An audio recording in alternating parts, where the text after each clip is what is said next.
I made 3 boxy tops using free patterns in March, and today I'm going to share them with you. If you're new to my channel, welcome. My name's Sarah and I live in Melbourne, Australia, where I am a mum and a music teacher.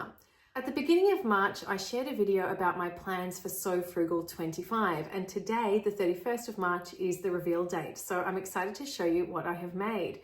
So back in that video, I showed you a dress that I had made a few years ago, but I'd never worn. And the dress was the Floriette dress by Megan Nielsen Patterns in a cotton sateen by Dupes Designs. And I looked at a few patterns that I thought could work as a refashion for that particular dress.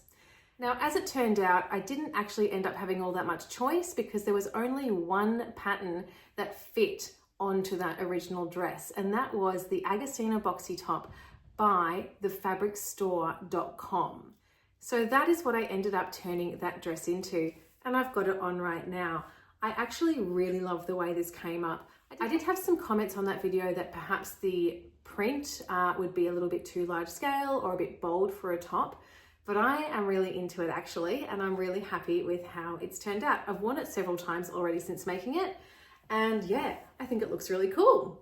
So as I mentioned, the Agustina boxy top is a free pattern from fabricstore.com. I will put the link to it in the description box. And it's just a simple boxy top. There are no variations to this pattern. It is just a short sleeve boxy top, basically. So it's got the front piece and a back piece, and then it's got these two little cuff pieces that you sew in as well. And then the neckline is finished with binding.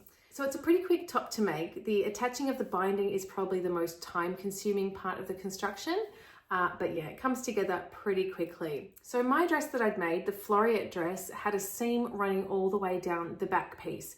So when I was cutting out my pieces for this Agustina top, you cut out the back piece on the fold of the fabric. So I basically just folded that back part of the dress right down that center seam, and then that center seam became the center seam for this top. And I'll include some photos so you can see what I mean by that. I don't mind that breaking up of the pattern at all, and if anything, I think it just makes that back a little bit more interesting. The length of this top is quite short. It finishes around my hips. It works really well tucked in if I'm wearing high-waisted pants, which I often am, but it's also a good length to just have untucked as well.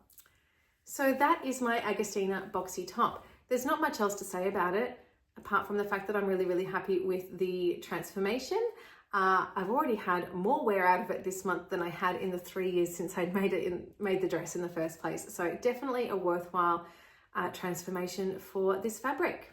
I do really like to make the most of Sew Frugal by trying out a pattern that I haven't made before. And I had made the Agustina boxy top before, and I was still keen to try out one of the other patterns I'd printed. So the other one that I decided to make up this month was another boxy top. I was interested to see how they would compare. And this is the Blandine or Blandine top from I Am Patterns. So I already knew from putting the pieces out on this dress that it was a much wider pattern piece. So a little bit more oversized than this one. And there are quite a few other differences as well. The main difference, I think, with the Blandine is that there are quite a few variations in this pattern. So you've got just this simple boxy top that has a turned up hem on the sleeve. You can also make a long sleeve version. So you can add another sleeve piece to this grown on sleeve and make a long sleeve. You've also got the option of putting what they call a turn up. So I guess it's kind of like a cuff. You put the cuff, but then you turn it over, and it's goes over the seam line where you've attached it. And they also include 2 different methods to do the binding. I have to admit, I didn't use either of their methods. I just used the one that I was familiar with. And just did it that way. So the first Blandine top that I made was using an ikat fabric that my mum and dad bought me in Bali when they were there this time last year. And I thought that this top would be a good use for this fabric because there's quite a defined pattern within the weave, and the Blandine top just being a front and a back, and then those grown on sleeves, you're not going to break up that pattern in any way. So I'll put some pictures and video of myself wearing this one. So for this, I decided to do the little turn up sleeves. In the pattern, it says to just turn them up and then just hand sew it at one point. I decided to actually stitch down that turn up sleeve the entire way around, just because I'll never want it unturned up. There is a seam underneath that's being hidden, and The fabric is quite thin, lightweight, and I didn't think it would hold without me actually stitching it down all the way. It's quite a bit longer, this top as well, compared to the Agustina top. I would personally never wear this untucked. It just looks a little bit too oversized on me, in my opinion. And even when I look at it from the back, when I look at these pictures and footage from the back, I think it looks quite bunched up around my arms at the back. I don't think that's enough to stop me from wearing it, but it is something to keep in mind. If I'd known it was going to be so oversized, I might have sized down by 1. I ended up making the size that corresponded most closely with my bust measurement. That measurement was too small for my waist and hips, but I decided that the bust one was going to be the most important. And I'm definitely glad I didn't go any higher than this because yeah, it's quite an oversized pattern, I think. The other difference is the neckline. It's a fair bit lower than the Agustina. When I wear this Agustina, I actually find, and the other one I've got, I actually find throughout the day it has the tendency to sort of rise up a bit and I have to pull it down. The Blandine feels significantly lower to me. So hopefully I won't have that problem with that one. So that one came together really quickly as well. A very simple top to put together, and I'm looking forward to getting some wear out of that one.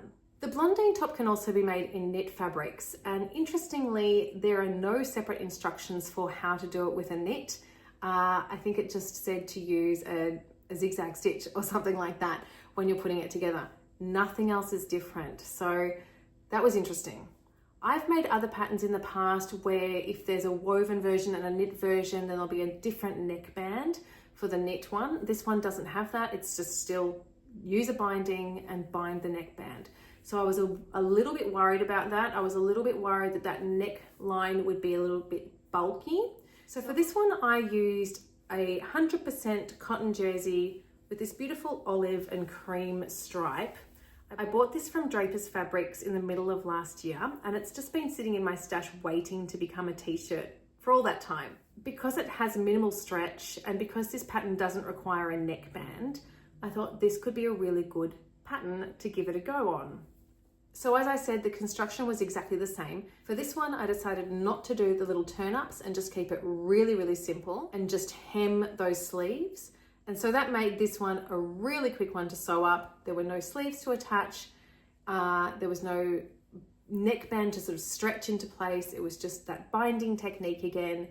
And yeah, it came together really fast.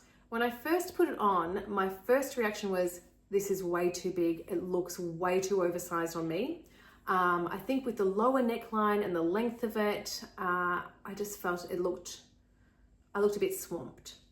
When I tucked it in though, I liked it a lot more. So if I've got it tucked in at the front, I feel like it does balance out a lot better and I don't feel like I'm completely swamped by it. So I just finished that one yesterday. So I'm not sure how I'm going to feel about wearing it or how much wear I'm going to get out of it, but hopefully I do enjoy wearing it. Otherwise, I might end up, again, repurposing it. I do have quite a large piece left over. So if I needed to make separate sleeves and try a different pattern, I probably would be able to. I'll see.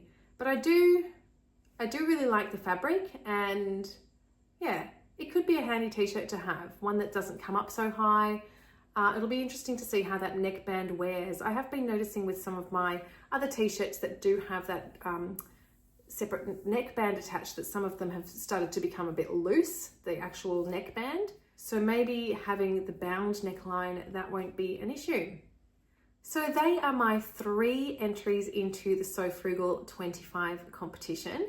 I'm really looking forward to seeing what everyone else has made up and checking out that hashtag over on Instagram. So hopefully if you're looking to make a boxy top, this little comparison has been helpful for you in deciding whether one of those patterns might be suitable for your needs. I'll be back soon sharing my plans for April, and I'm looking forward to sharing with you what I get made up next month.